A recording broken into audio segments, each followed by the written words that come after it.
كارتة زي كده ارقام. تمام.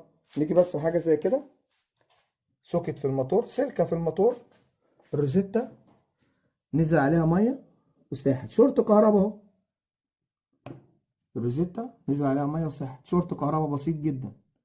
ايه اللي حصل؟ طبعا ضرب في الكارتة، عمل لي مشكلة في الكارتة. ادي الكارتة، ضرب البروسيسور الاساسي بتاعها، البروسيسور الاساسي.